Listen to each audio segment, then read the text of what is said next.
the entire universe is communicating with you, dancing with you, as I call it, But magic to me is about, it's establishing a dance with the universe. And if you're willing to dance, the universe will dance back. And if you're willing to get good, it'll dance back even better, And if you get really good, then it becomes tango. And that's what magic is to me. It's an agreement with the universe to perceive it in a certain way, in a certain beauty, and to be open to it and to be willing to dance, as I say, to be willing to communicate. Welcome to the Repatterning Podcast, where we believe your mind-body system is your domain and that choosing the beliefs, habits, and patterns that best support you is your birthright. I'm your host, Arden Lee, creator of the Repatterning Project, an 8-week course in learning to free yourself from the patterns of your past and program your mind for your dreams of the future. Join me for these extraordinary conversations as we unpack the keys to creating our reality. Welcome, everyone, to the inaugural episode of the Repatterning Podcast. I am so excited to begin this conversation today, to start off this podcast with a conversation that I know is going to be so very exciting because it features Grant Morrison, who I am extraordinarily proud to call my Magick teacher. And in addition to being my teacher, they are a living legend in the world of storytelling, including comics, graphic novels, television, and more recently, novels as well, entering into the world of novels with their debut novel, Luda. And of course, a prominent figurehead, a world-shaping, narrative-building figurehead in the world of contemporary magic, specifically chaos magic. But I won't even reduce it just to chaos magic because Grant's work has truly defined the conversation around contemporary magic practice in the 21st century. You may recognize some of their work because they have written for famous characters such as Batman and also Wonder Woman. They have written for Justice League and the X-Men. You may also be familiar with their original comic, The Invisibles, which was a 6-year-long hypersigil, a work of narrative magic that changed their own reality in accordance with the plot as they were writing it.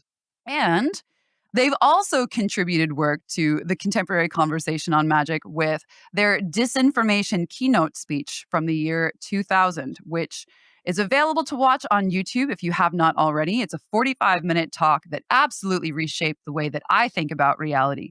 And I think it has done that for so many other people as well. They are also featured in the new docuseries from Richard Metzger called Magic Show, which I'm also proud to be featured in. So if you haven't been following that, I definitely advise checking that out. They've also written the introduction to the Book of Lies. They also have a Substack titled Xanadu, which if you have not joined that community, if you're interested in following their contemporary thoughts on magic as they go on in their practice, definitely check that out. And you may have also caught some of their TV shows, Happy and Brave New World. And I am so very excited to welcome Grant to the show. It's been 8 years now since we had a public talk together, since we did that Peace Talks episode back in 2017. Thank you so much for being my very first guest on the Repatterning Podcast. I wouldn't have had anyone else in this conversation today. So thank you so much. No, it's great to be here. Thanks, Arden. That was a brilliant introduction. You make me sound as if I've been busy. So how are you? How are you? I'm doing good. Yeah. I thought maybe we start off talking today a little bit about the practice of chaos magic and how it overlaps with repatterning. The idea that chaos magic, as I understand it, is the idea of changing our thoughts, our beliefs, our behaviors, and our practices in order to change our external reality, the results that we're getting. And I want to know a little bit about what that looks like for you. Well, I think it goes back to a very basic idea, which is taken us all the way back to the Renaissance and the Enlightenment.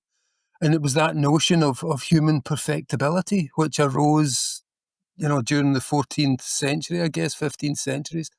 And my hero, Pico della Mirandola, who was the young philosopher in the Medici court at the time, or was he was the other one, I think, but basically a young philosopher who decided that we could choose as humans whether we wanted to ascend or descend.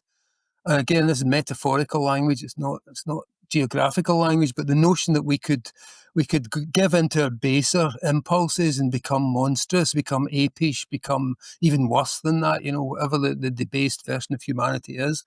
But he also said that by the same token, because we have imitative natures, humans can aspire to the highest that they can imagine, which in his time were the angels or divinities. And so he was basically urging us to go beyond the human and to try and find the superhuman within ourselves, if we want to call it that, or the beyond human, something that is a better version of human beings. And I think all of what we're talking about goes back to that, and that notion of human perfectibility, which can go wrong and which can lead in bad directions. But at the same time, the basic notion, I think, drives chaos magic, drives what, your repatterning notion. The idea is that we can take a person and bring out the best in them rather than emphasize the worst. So for me, I guess chaos magic was that. When I discovered it as a teenager, and I was kind of powerless working class kid who had big dreams but no real way of realizing them. And I discovered chaos magic through I picked up some fortune telling magazine, and in the back there was an ad for a magazine called The Lamp of Thoth, which was the chaos magic. It was put out by the Sorcerer's Apprentice, which was a store in Leeds in England. And so they put out this magazine, and it was just my introduction to a world that I'd never imagined. I knew about magic, I knew about witchcraft from reading about that stuff as a kid. But this was the real deal, and also it was super modern. It was a lot of young people who were doing this, and there was a clear influence from things like punk and the whole the 70s kind of rebel kind of approach fed into it. So it was very much, it really appealed to me as a teenager at the time of punk rock. Here was punk magic. And it just said, look, you can throw out all these ideas because you don't have to follow a religion. You don't have to be part of anything. You can create your own gods. You can actually use pop culture figures or things that you've made up in lieu of gods, because really what you're trying to do is create very specific states of consciousness that allow you to do things that look magical to other people. So for me, it was that discovery of there is a technology that I can use to make myself better, to tune myself up, to kick out the jams and debug myself. And I think that's at the very root of it. And as I say, that notion of human perfectibility lies underneath it. Yeah, I think it's fascinating too, because we speak about repatterning, and there is that idea that it is something that can be used either to bring out the best in a person, a sort of undoing of the conditioning that may have been laid over top by a world that is pretty distorted. And then there's also, like the word repatterning is also used in Luda, which, by the way, like I was so excited as I was reading Luda and I saw the word repatterning in it. I was like, yes, it was so exciting to me. But of course, in Luda, some of the repatterning that takes place on the titular character, no pun intended, is repatterning that is not really in alignment with their actual identity, repatterning to make them become a different person, become a substitute for a person who is lost. I'm sorry if I'm giving away some plot spoilers, but no, if you're that's listening fine. out there, it's it's been out for a few It more years. interesting. So. Makes it sound more interesting. And I think it's fascinating, the idea of changing our beliefs and our mindsets and our patterns is something that can be used for exactly as you're saying, either to ascend or descend, either to bring out the absolute best in a person or to turn a person into someone who is in alignment with those baser values, or usually it's the person with base values who is doing the programming in order to get a base response out of the other person. That's where we look at like ritual abuse and things like that exist to program humans to respond in certain ways, in ways that are, when I say demonic, I'm not even necessarily talking about entities. I'm talking about the spirit of diabolical, something that tears something apart rather than being constructive. And I remember you telling me when we were talking about the word repatterning in Luda that you had changed it in the UK version because you were like, I don't want it to be I don't want this horrific abuse that happens in the book to be associated with Arden's work. And I was like, but it's so great to talk about that because it's a tool that can be used either way. Well, no, exactly. I mean, in Luda, I was looking at sort of the mind control or brainwashing techniques that were developed by Ewan Cameron, who was a Scottish psychiatrist or whatever you'd call him, some kind of head shrinker of some hideous provenance.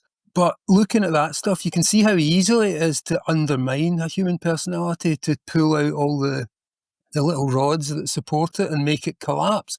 And once it's collapsed, you can reprogram that, and that is, as you say, the diabolical, the demonic, the evil intent of using that kind of technology. And you can see that in a lot of things. I mean, you obviously study with a lot of the PUA guys, and those kind of scripts that are used to very specifically alter people's way of seeing and to undermine the reality. And we're seeing it playing out, across the world and in America right now.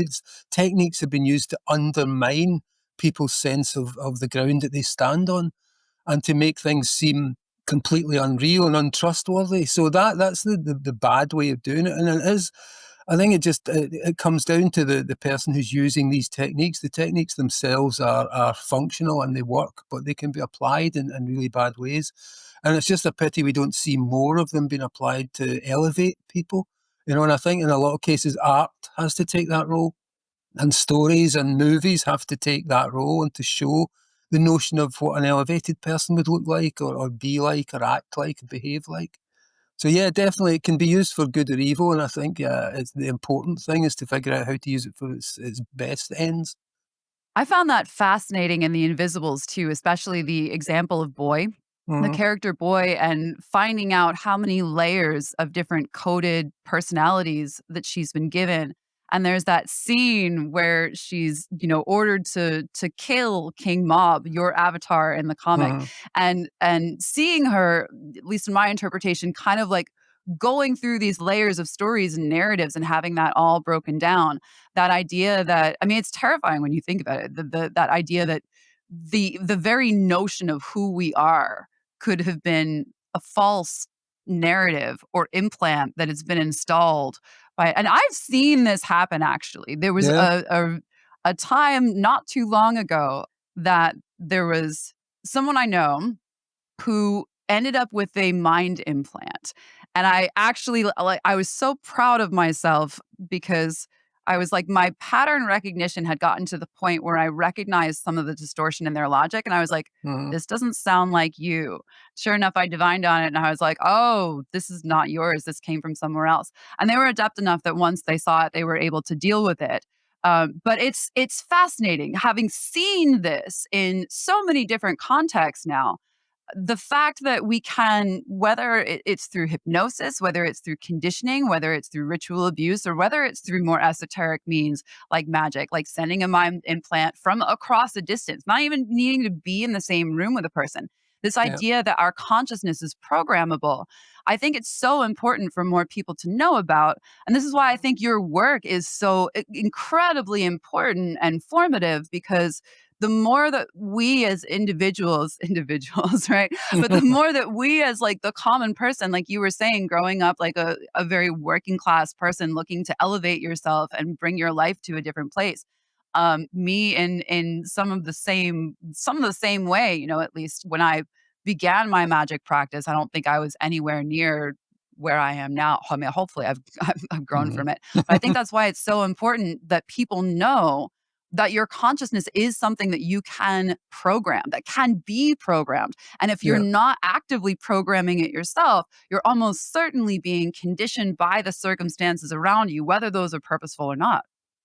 Yeah. Well, even just the basic things like the news that we're given, we're told certain things that are designed to make us feel powerless, because the people who are telling us would prefer that we felt powerless because there's a lot more of us than there are of them.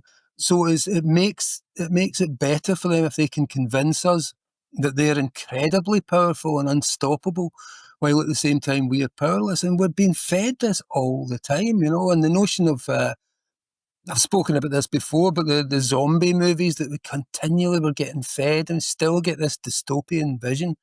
And it really, all it is that's what billionaires' nightmares look like, is the notion of you're inside a compound somewhere and thousands of starving, skinny, hungry people are trying to get in. And Now it's we're not. foreshadowing the Doug Rushkoff episode. Yeah, well, maybe you may be, but yeah, but it's that's the myth that we've been sold, almost like that's what we're supposed to be afraid of, but that's not. That's actually just that it's our leaders' fear of the masses, of the population, of the squalor that they might create if they continue to steal all the money. So Yeah. I think we're constantly being drip fed things to make us a certain way, and we become what we're not. I always imagine what would it be like to talk to someone who'd never seen a soap opera or a movie. How would they respond? We act out things that we've seen in films. When we experience powerful emotions, well, sometimes there's a voice in our head. So, oh, that was amazing. That was like a really good scene in a movie. That was like, you sounded great there. There's always that kind of thing where there is a degree of programming to almost everything we do, certainly in the 21st century, where everything is so mediated and we are so influenced by media. So to find the authentic self under that, to find the person and to then start working with that is kind of the alchemical great work. Yeah. I think it's also especially fascinating to be having this conversation in a time when the current zeitgeist in the US is, of course, the conversation around the Epstein files. Yeah. And the fact that this is now coming into the mainstream dialogue so much, and this is exactly the kind of ritualistic abuse Mhm. that takes place that I think our society really had a really hard time accepting, even was real for a while. And now the fact that everything has accelerated to this point where, we almost can't stand to hold it back or repress it anymore. And so now this conversation is coming forward. But that's the exact kind of abuse that tends to produce either dissociative identities, dissociative amnesia, because literally programming folks to forget what has been done to them. Mhm. Some who end up sort of leading those double lives, quite literally, where one part doesn't even communicate with the other. So you have a kid who can go to school during the day, and then in other times they're being trafficked. And I love the fact that our conversation has also come around to plurality and discussing the difference, or rather the similarities, the possibilities that plurality, having multiple consciousnesses, even though it is something that can arise from trauma, it can Mhm. also be something that is healthy as well. Those personalities, quote unquote, don't have to be fighting. And you've spoken a little bit about plurality as well in recent years. Is that right? Well, yeah, certainly it was kind of when I was awarded the they pronoun by some kindly By the way, can well-wishers. you tell that origin story? Yeah, I can. I How mean, it was very simple. I was doing an interview on I think it was Boing Boing or something. It was with so I did this interview and I was talking about when I was younger, and I said if I was talking about what I did in the 90s or the 80s and how I dressed and how I presented myself to the world, I would probably be able to use the language non-binary or genderqueer, but we didn't have those words back then. So what I was talking about was, isn't it great that language has expanded so that people can actually define themselves in more specific and finely grained ways? And that was it. I was just talking about, isn't it great that language is better now? Because if I'd had this language then, I might have tagged myself with this for a few years. And almost immediately it was picked up by the Comic Book Resources website, and the writer there said, Grant Morrison's come out as non-binary. And I went, oh, not really. I've always just been this. I've been writing about it for decades. But it was played as this kind of coming out story. And then they said that they'd spoken to me personally and I wanted to be known as they, them from that moment onwards, which wasn't true at all. They hadn't spoken to me at all. But then I saw online that a few young people were quite heartened by the fact that I'd kind of come out on their side, and I didn't want to waste it. So I did embrace the notion of the they and them, and I kind of liked the idea. But as I examined it and tried to be honest with myself about it, I couldn't really. I don't like labels at the best of times, but at the same time, I thought it didn't necessarily apply, and the notion of non-binary seemed too limited for me. And so as I delved into it, I realised that the they I was talking about was a sense of the plural self or selves that I've always had, but I hadn't really acknowledged it in that way. So it was a sudden understanding and training the telescope on my own interior and really realizing that, yeah, I've always felt that there's multiple versions of me, and I'm very aware of organizing them around the table and getting everyone to agree, or, to have councils like the Lord of the Rings, committees. So there's always been that. And even when I was a kid, I used to have just in my head, when I was walking home from school on my own, there'd be a ton of voices, and there'd be girls and boys, and we'd all just play and act out storylines, and that would take up my 20 minutes walk home. So it's always been there, and obviously I think I was drawn towards writing because that's a way of expressing all of these voices, and I was able to turn them into characters, particularly in The Invisibles. Although King Mob was the most obvious one because I made myself look like the character, I was also Lord Fanny, the trans character. I was also Jack Frost, the little kid who gets inducted into The Invisibles. He's just a working class Ned kid, and so I was kind of, in some way, all of those characters, including the villains. So I was able to delve into my shadow side and do shadow work and bring out the most monstrous notions and then confront them with these other characters. And simultaneously, I was writing the Justice League comic with all the big superheroes, with Superman, Batman, and Wonder Woman, and so on. And I saw that as a kind of pantheon of gods, a contemporary kind of cartoon version of the Olympian gods, with Superman as Zeus and Wonder Woman as Hera, Batman as Pluto, and so on. So it began to be obvious that I was using the work in order to deal with things. I would have the Justice League. If I was depressed one month, I create a cosmic monster called Mageddon, which is making everyone on Earth want to kill each other, and send the Justice League against it. And using all their very specific powers and their very specific archetypal approaches, I would find a way to solve the problem of depression using these characters. So I found it had a powerful therapeutic use as well, and it could be directed against very specific emotions or against very specific complexes or things that were bothering you. All I had to do was turn them into a villain and then turn the heroes upon them and see what combination of qualities were needed to unlock the problem. That's narrative magic right there. That's Yeah, and incredible. it worked, and it was very powerful, I discovered. So it became central, I guess, to what I do, and that understanding that all of the characters are me. And it's not that all the time. Sometimes I'll just write something when I'm writing, but when it's something that seems important, you can basically unleash your inner committee in the form of characters, and watch how they solve a problem, and then reapply that to the problem you're trying to solve. And that really is the essence of narrative magic too, I think is this idea, like what you've just talked about, putting your own personal demons into a story as the villain characters and then having the hero, right? The heroic aspects of yourself Hmm. have to figure out and understand how to defeat them. And literally like you're making a Yeah. model of your own inner Hmm. world and then manipulating it. I think, And that and really and is.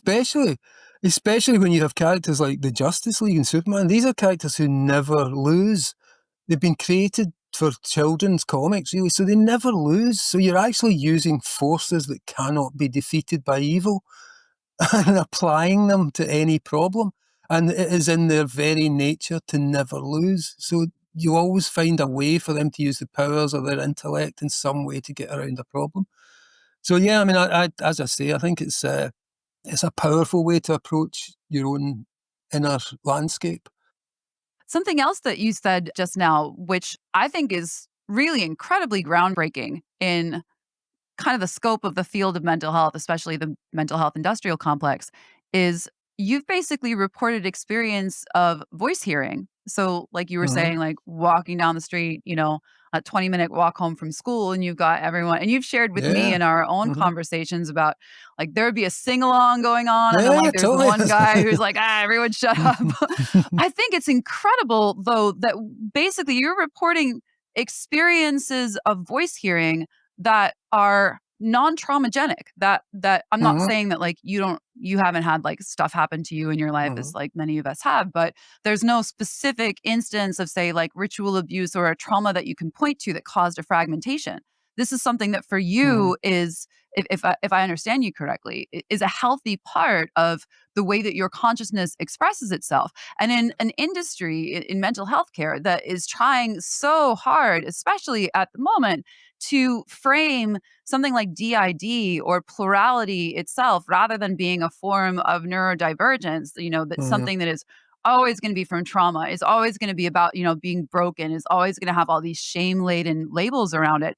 The fact that someone who is extremely successful, someone who has had a brilliant career in writing all these incredible works, someone who is incredibly self-empowered as a magician, for you to come forward and report that you hear voices, that you experience plurality in your consciousness. Hmm. I just want to underscore how incredibly groundbreaking I think this is, even as an idea for all of our ideas about consciousness and mental health.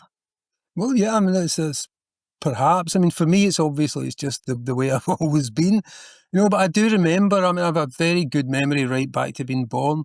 But I remember the first time I heard a voice in my head, I was 3 years old. And we've spoken about this, and it's quite a familiar process for children of that age where you develop self-consciousness. That's when it begins to show itself.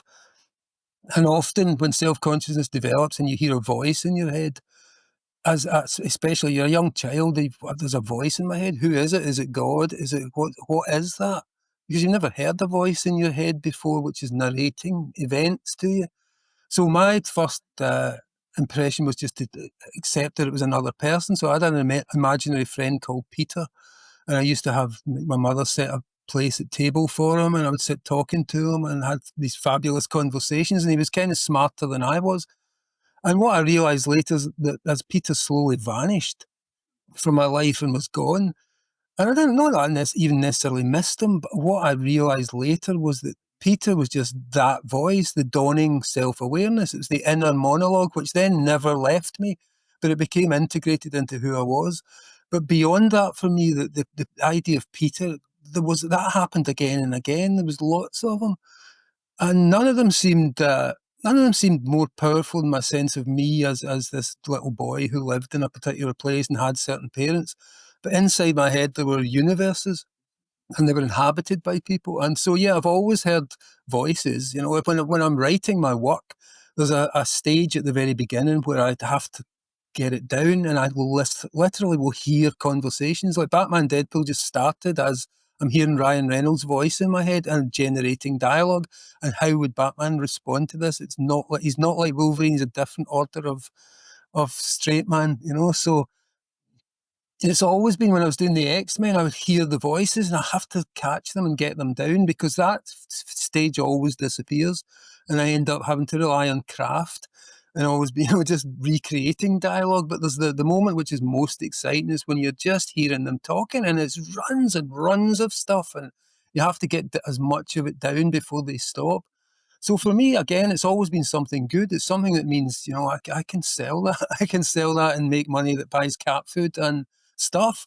So those things have always been valuable to me rather than scary or weird or unusual.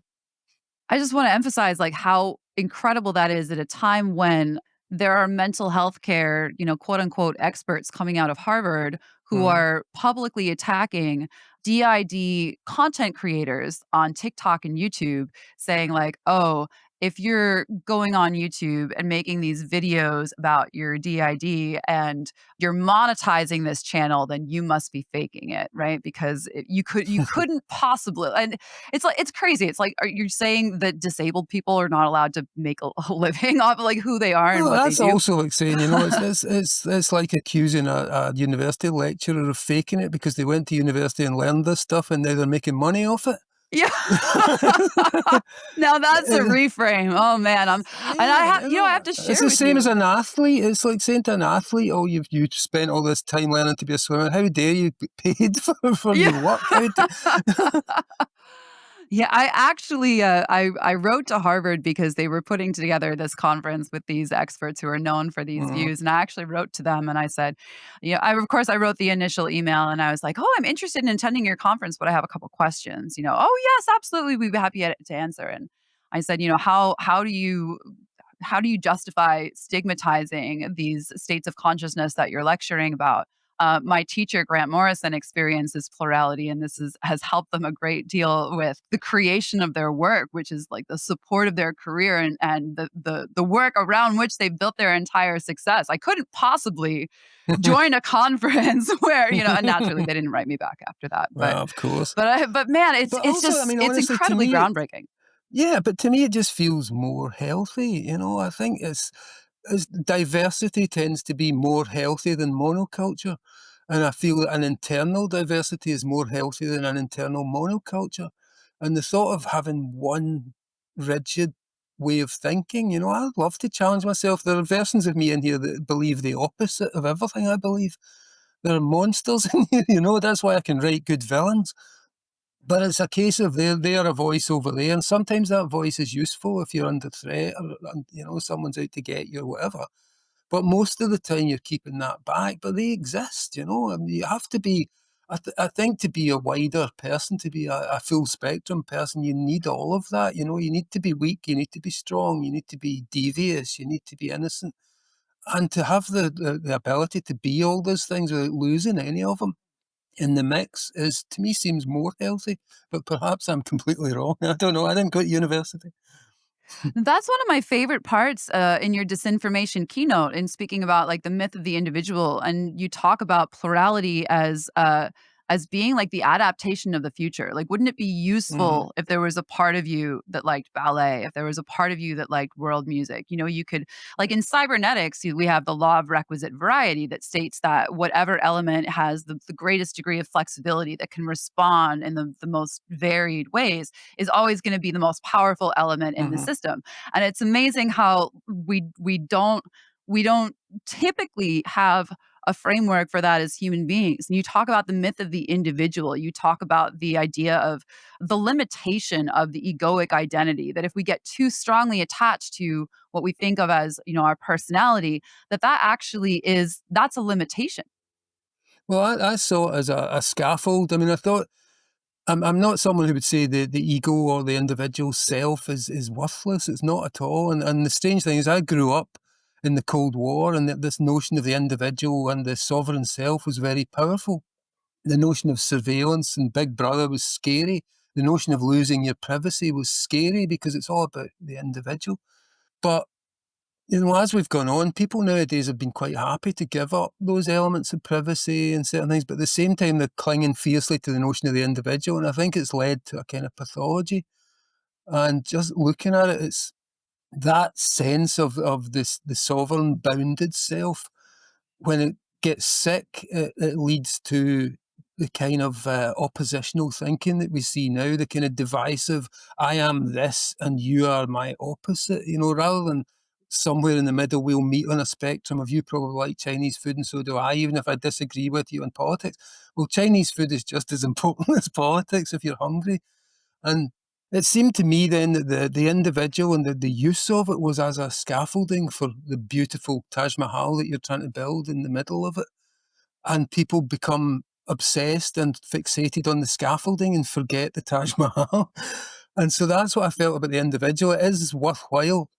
When you're young, it's very important to be able to put together a stable self, especially when you're a teenager or an adolescent. You're trying to create some kind of stable self that you can face the world with. You don't want to be too shaky.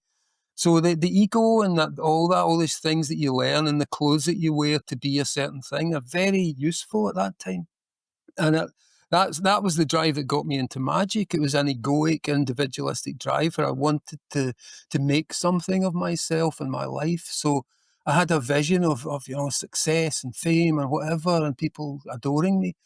But that drops away as you progress in Magick and as you start to see what this really is. It was just always only ever scaffolding. And what was interesting was the thing that you were creating in the midst of that. So that's what I would say about it. It's important to have an ego. It's important to be an individual up until a certain point. And after that, I think it's much more useful to atomize what you are. And as I say, I think a lot of the focus on the individual has led people into cul-de-sacs of alienation and loneliness. And it's led countries into re-emphasising borders when we were in a world that was about to be networked and borders were about to dissolve. And suddenly these very physical, material borders have been reinforced. And the sense of the self has been reinforced in opposition to other selves. And I think that's just brought about an epidemic of mental illness and war. I like to think of the ego as like the car we get around in. Like, I need a car to get around in the world, right? Yeah. I need an ego to be myself. Hmm. But I think it's exactly what you're saying. People learn it past the point of diminishing returns, to the point where they get really attached to it. Yeah. And then it's like, no, this is me. I can't Yeah. change. This is This just is who me, I am. but it hurts. Is becomes the problem. This is me, and it hurts. Why does it hurt? And then they lash out. Without realizing how very flexible, because if our Mm, personality is the way that I think of personality is, it's really just a way of describing clusters of beliefs and behaviors. It's patterns, it's neural mhm. pathways, and those can all be changed individually, which So makes it so. Arden, what? Just sorry to interrupt, but what brought Yeah, you no, to go for it. what brought you to the notion of repatterning? I mean, what were the instances that brought you there? Oh, trauma. Hmm. Yeah, my realizing how much of what I believed about the world was influenced by my own confirmation bias, which was driven by my trauma imprints. It's like, Hmm. like there's that phrase, once bitten by a snake, you'll start even at the piece of coiled rope. Hmm. And I didn't realize how skewed, like I was so deep in my own cognitive biases about what the world looked like, because I had experienced, some Hmm. terrible things happening to me growing up that then got repeated in relationships. So of course, like the whole world looked like that. And I didn't realize how locked into being my ways were. And ultimately, there were so many patterns that I had taken on that were misguided strategies, where that underlying need, like I want to be loved, right? Like that is so incredibly such a valid need. But my strategy was like to become a pickup artist, which is laughable, when you look like, God, what was I doing? But I was desperate. And Hmm. here was a community that was saying, like, no, that's what I love. What I do love about pickup artistry is the same thing I love about Hmm. chaos magic. Is at the end of the day, is it about results? It's Hmm. about what, can you alter what you're doing in order to change the result that you're getting? And ultimately, I discovered that being a pickup artist was not not the strategy that I wanted for Yeah, for but the also result that I wanted. it's a thing it's worth learning. As you say, it's worth knowing that is people can do this stuff. That there are martial arts for communication, and they can be used for good or evil as well. Oh yeah, absolutely. It's useful to know that it's useful to be able to see it. You can see it in Hmm. propaganda, you can see it in people when they it's like this, it's like so much of your work talks about that sort of second reality that is happening. You get to a point where you have this second sight, and I'm sure you can too. Like you can just see it happening Yeah, yeah. out there in the world. But this is also like going back to that idea of over learning the egoic identity. This is why I find it so ironic that so much of mental health care is focused around so-called personality disorders. It's like the Hmm. cure that they're proposing is the thing that is actually making us even sicker, because what they're saying is, "Oh, you have a problem with you? This is Hmm. the thing that you are. You are disordered. Well, I'm going to stigmatize you. I'm going to put a label on you right away," Yeah. which is like, when you think about it, it's such a terrible thing to do to a person who is coming to you for help, saying, "Hey, I have problems that I'm suffering in my life." Oh, Hmm. well, you have a personality disorder. It's like transcending the personality, Yeah. realizing that the personality is really just a bunch of patterns that we have taken on. I think for me, that's why chaos magic at the end of the day was the thing that was so very freeing to me, realizing, oh, wait, I am not that which I have thought that I am. I can choose the things that I do. Yeah, that's I think what brought me to well, actually it was beginning a chaos magic practice, but Hmm. starting off my very first chaos magic work, like the minute you start to decalcify, the minute you start casting sigils and you start to Yeah. decalcify the things that you have, all of that stuff is going to come up. And so in my inquiries to make my life better, really magic just delivered me this knowledge through, all these different means, books, articles, whatever it was, of how our human learning system operates. Hmm. So, and it's fascinating to me because I could not have anticipated when I first sought you out as, as a friend and confidant and eventual mentor in, gosh, it was like 2016 when we first met, It and I'd was. It seen was your actually disinformation. 2015. 2015 now. It's 10 years when we met with Alan. So that was the I A. thought it was February 2016. Am I wrong? I thought it was the end of 2015. You may be right. Well, time is nonlinear Mm. anyway, so Yeah, it is. but It's yeah, still happening. It's still happening. So we close can to, ask yeah, it's ourselves. But yeah, we it's can't been point a to while. it, but it's out there It's somewhere. been a while is all we can say. We've been talking about this for a while. Yeah, but what's fascinating to me is that I don't think I could have known back then, and that was really at the very start of my magic practice too, in any seriousness anyway.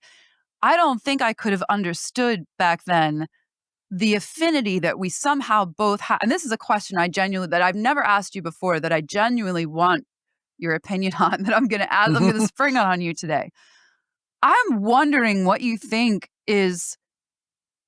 it about the two of us that we end up drawn somehow, not only to this work, but also to the remediation of the ritual abuse that also exists in the world, whether it's through you putting it in the comics and in all the stories that you tell, or me working with the repatterning project and then coming across people that I work with who've also been through these experiences and having to up my own game and learn. I feel for me like this is not something that I chose on purpose. I feel like when I was drawn to you because of your disinformation keynote and the stuff I started learning from you about magic, I couldn't have even conceptualized this kind of draw that we both had. So that's my question: is what is it with us? I think it just works backwards in time, and that we do have an interest in the same areas, and the more we talk about it, the more it makes sense. And I think there's a singularity ahead, and that was always the gravity. We're always getting pulled towards this agreement because we both think the same way about these things. And so that makes it easier to build a bridge and to talk about stuff and to find common metaphors. And it made it easy to do the whole magical mentor thing. I mean, other people have asked me if I do it, but I had no interest. So I guess there was something that it seemed applicable here in a way that hadn't at other times, and that both of us being Aquarians, I guess, being within days of each other types of birthdays, that there is a congruence there that I think has been really helpful to work with. It's fascinating, and thank you, by the way. I'm Yeah. honored, and I love our apprenticeship so much, and it's fascinating. I feel like this could be a whole other part of the conversation, but it's I'll just say for the listeners out there, it's fascinating how Grant and I over the past roughly, I guess, about 5.5 years that we've been engaged in an apprenticeship in magic together, the reality around us has started almost bending to the path that we created, to the point where there are initiations that are coming up for me that absolutely line up with it's Grant based it on the Kabbalic tree of life. So we've been going through the spheres, and now a few years in, it started where the initiations that I'm having, the things that are coming Yeah. up for me are correspond. It's just it's fascinating. It's the most wild magical journey that I feel like neither of us is complete. Like it's an egregore that took us over in and of itself, and it's been a wild and fascinating ride. Yeah, I Um, mean, it started. I sort of thought that basically that you were looking for some kind of structure to base your magical journey on. And you'd already started doing stuff, and I thought you'd shown progress and shown some kind of talent there. So it just seemed like, is there a framework we can hang this on? So I picked Kabbalah because it's a really simple one. We could have picked some of those other things we looked at, like a Buddhist thing or the Enochian magic, but all of it, like the Timothy Leary 8 circuit thing that was borrowed by, Robert Anton Wilson and then used again by Spiral Dynamics. There's a lot of conceptualizations of the rise from material physical consciousness to non-dual absolute God consciousness and all the various stages of expansion on the way. So we picked Kabbalah. And as you say, it was interesting. I figured we'd go through it like once a month and we'd examine a sphere, like I did at the very beginning of my magic practice, where you've got a bunch of books and you read that stuff, but you're not really living it. You're doing some path workings, or you're imagining what it would be like to be in the sphere of Bina or Tiferet or whatever. But looking back in my own life, I realised that I was passing through those stages of the magician's journey up the tree of life, the lightning path, as they call it.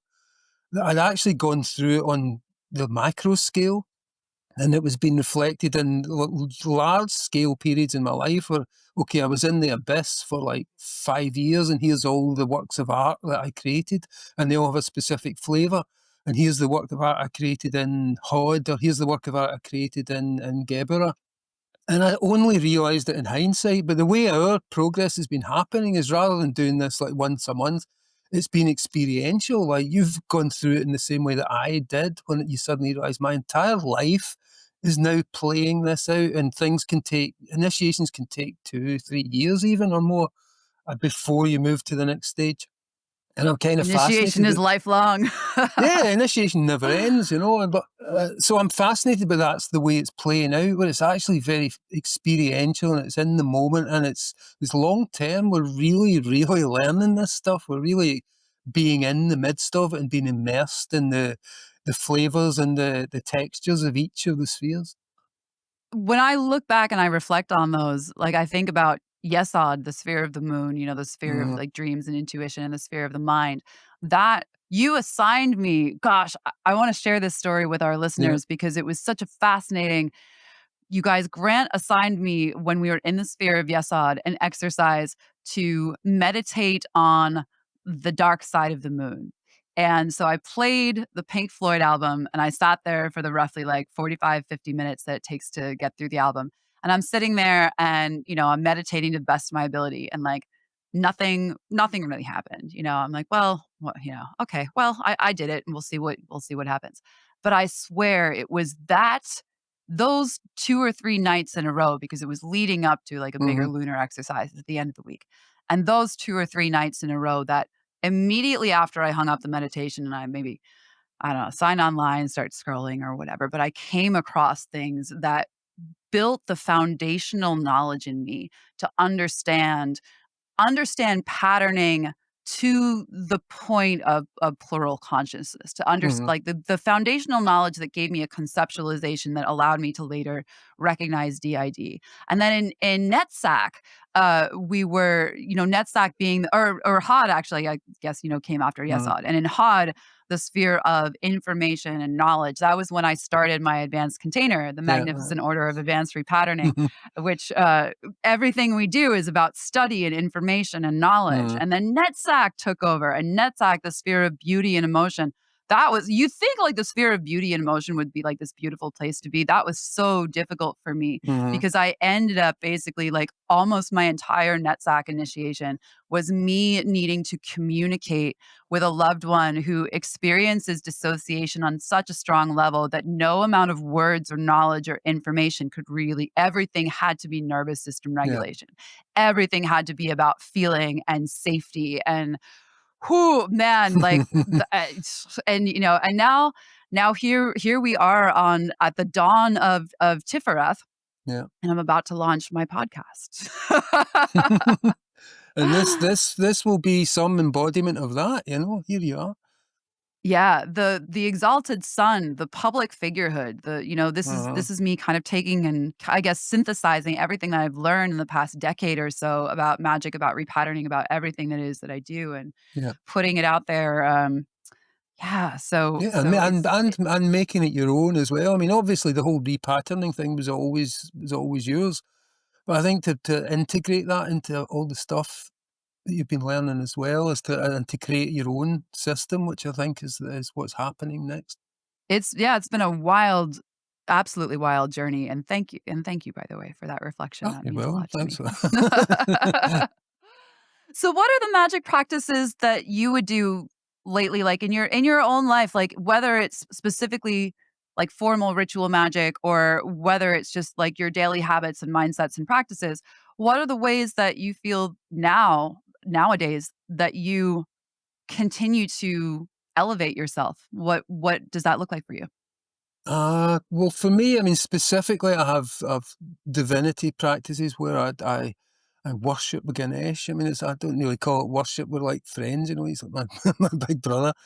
But yeah, Ganesh is my patron god. I mean, it's quite a popular one, but he kind of chose me when I was in India and I saw this beautiful statue of Ganesh and I had to have it. So I've kind of always dedicated my work to that god, who's obviously the scribe of the Hindu pantheon and more besides. But I find him a very loving and friendly presence who's always there and always willing to help. So I tend to dedicate my work to Ganesh every day still. And also because I'm constantly dealing with cats, I have a big kind of weird love hate with Bast. the Egyptian cat goddess, So I do still have daily practices where I'm kind of doing devotions to the gods who've stood by me for so long.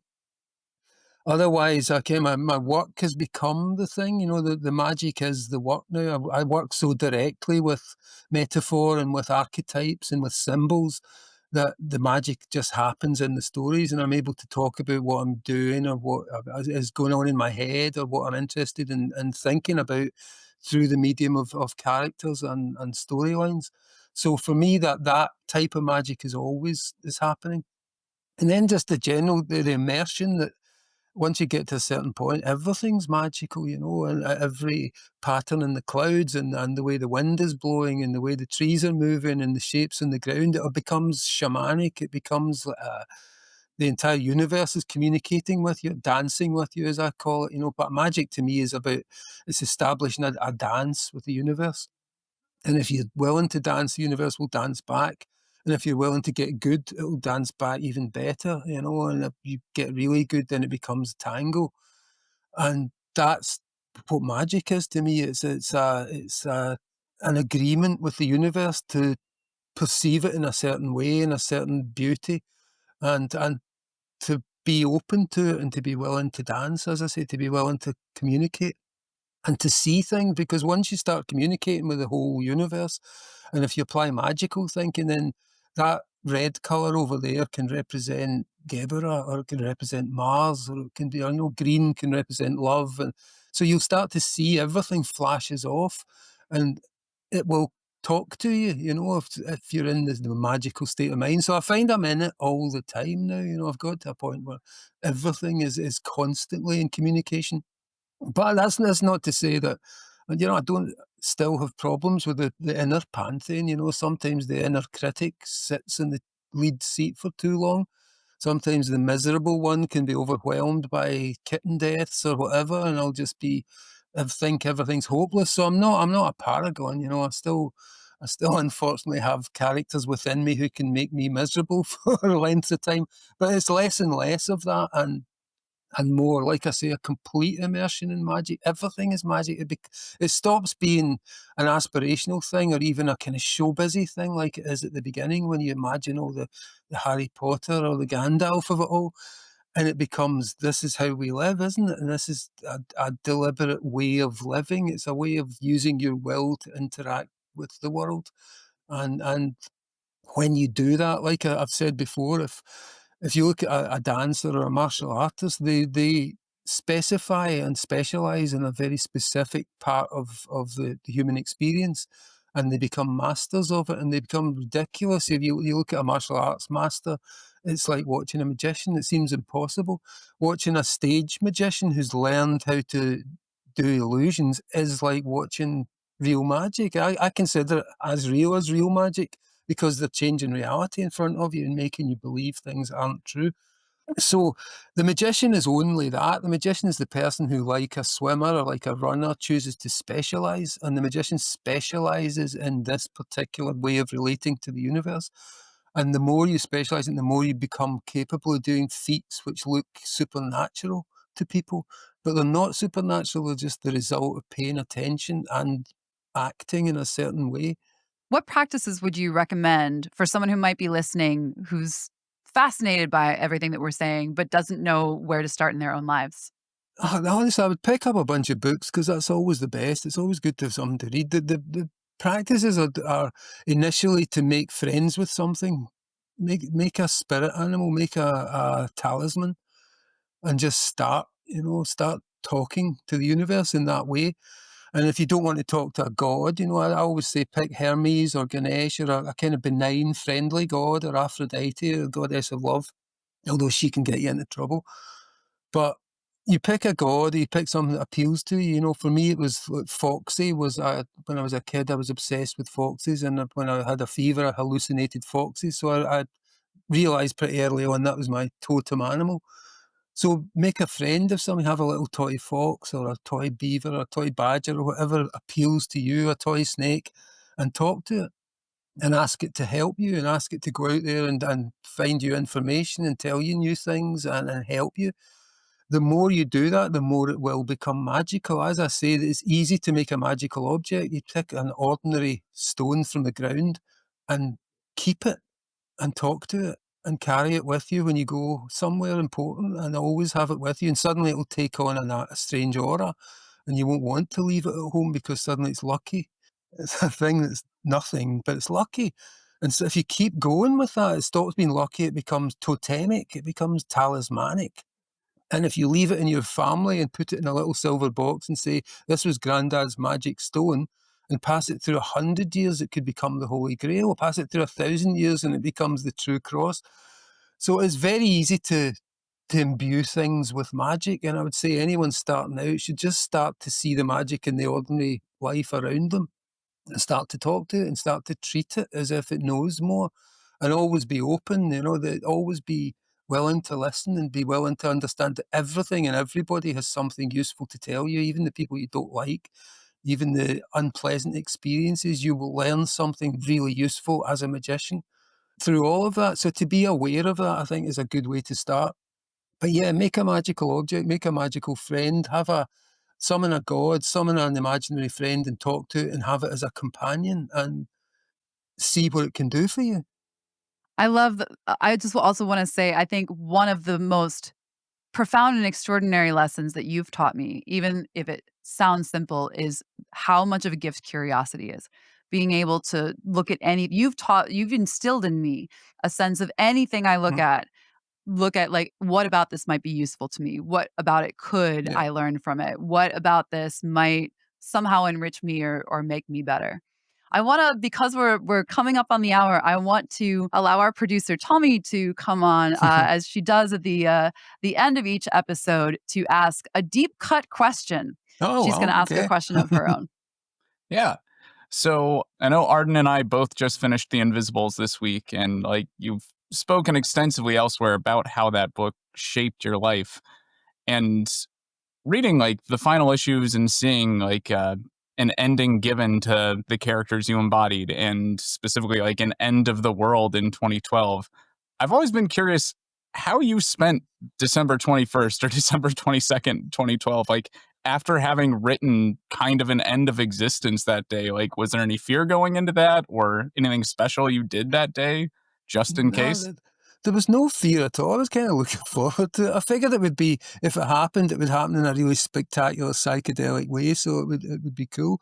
But I'd kind of adjusted myself to the fact that it was unlikely by that point. It was a lovely notion that I got from Terence McKenna and the Mayan calendar, that the information would get to a point where it would be doubling so fast that we'd all achieve singularity in 2012.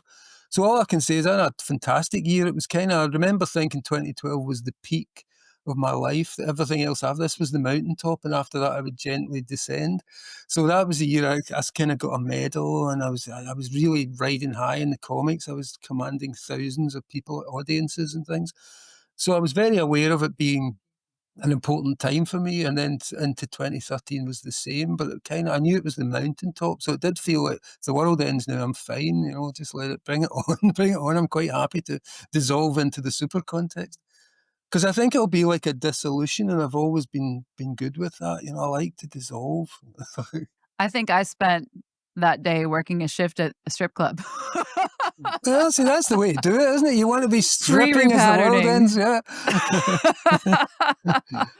The dissolution of my clothing. That's it. The last piece comes off and the world ends. There, yeah, the ultimate striptease. Good Yeah. Lord. Now there's an idea for a burlesque act. That's right. We Grant, promise you the end of the world. I am so deeply grateful for this conversation today. The topics that we were able to cover regarding repatterning and how it intersects with chaos magic, and taking a look at not only our apprenticeship, but some of the individual practices that we also still do. I just want to say, just since we're here and on record, and this is going to be a conversation that will be put out into the ether, I just want to express my gratitude to you for taking on this mentorship with me. The way that you and your work have shaped and changed and supported the reshaping and changing of my ideas about the world.